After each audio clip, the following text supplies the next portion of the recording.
My name is Daniel Delphine, but my friends in the Federalist Society call me Danny the Dolphin.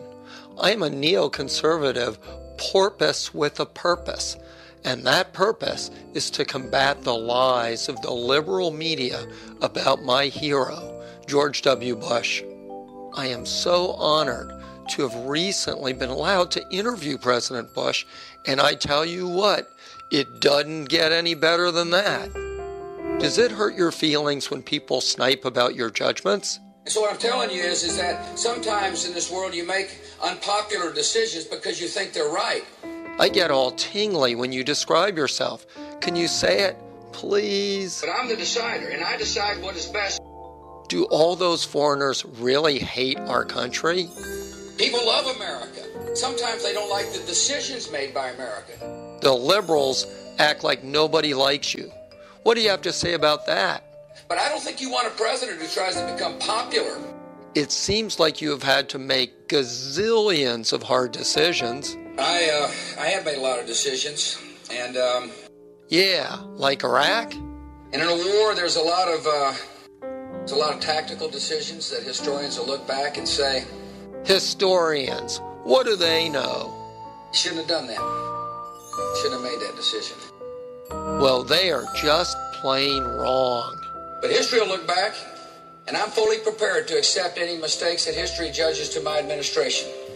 Because the president makes the decisions, the president has to take the responsibility. The responsibility for greatness?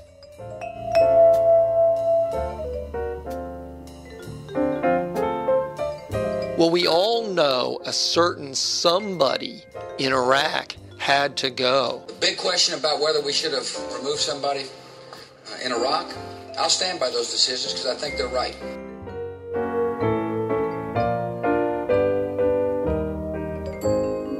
Some people may argue you made a mistake going into Iraq, but only idiots say you made a mix-state by going into Iraq. Did you make a mistake going into Iraq? And the answer is absolutely not. If going into Iraq was not a mix-state, then how would you characterize it? It's the right decision.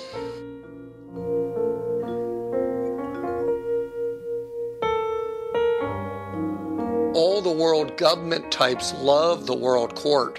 I made a decision not to join the International Criminal Court in The Hague, which is where our troops can be brought in front of a judge, an unaccounted judge.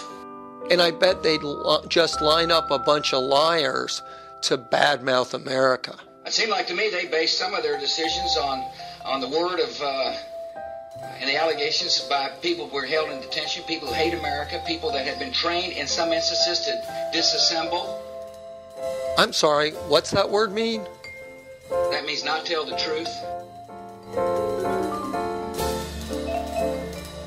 Some liberals argue that killing hundreds of thousands of Iraqis in order to give them the precious gift of American-style freedom is somehow immoral. To destroy life to save life is one of the real ethical dilemmas that we face.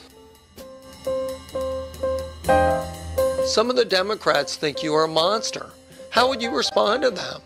I'm human.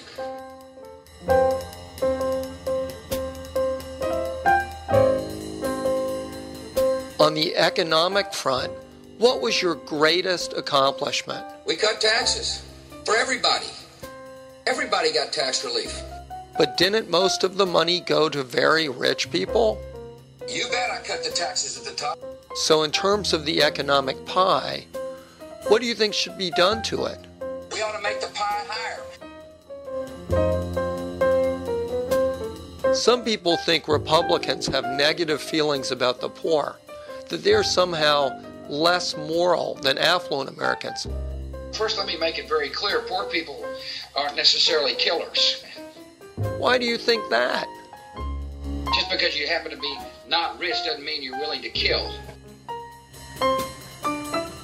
But who do we conservatives really need to spend our time worrying about? The haves and the have-mores. Some people call you the elite. I call you my base. How do you respond to the liberals who claim your government has been grossly incompetent? And there's a lot of good people working hard. We're doing the best we possibly can. For instance, your mother thought your handling of Hurricane Katrina was excellent. Those poor people in the sports stadiums were living high on the hog compared to what they were used to. What did you tell the FEMA director, Brown? Brownie, you're doing a heck of a job. How has your stewardship of the economy been doing? We're on the move. Is there one aspect of your economic management that you are most proud of? Home ownership rate is at an all-time high in America. Let's review the 3 things you and your fellow Republicans have to keep telling the darn liberals. Number 1 would be... keep regulations down. And the second item? Keep the taxes low. Number 3?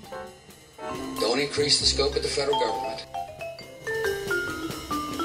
You want to privatize Social Security. Why do you think that is such a good idea? Your money will grow over time at a greater rate than anything the current system can deliver. In my opinion, you have been one of our greatest leaders, not only as a war president, we'll continue to promote freedom around the world. Freedom is on the march.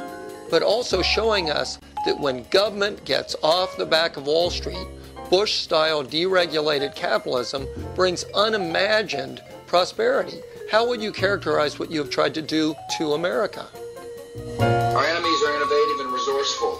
They never stop thinking about new ways to harm our country and our people, and neither do we. After you're out of office, you may be receiving lots of offers from businessmen you have enriched over the last 8 years. What do you have to say about that? My answer is bring them on.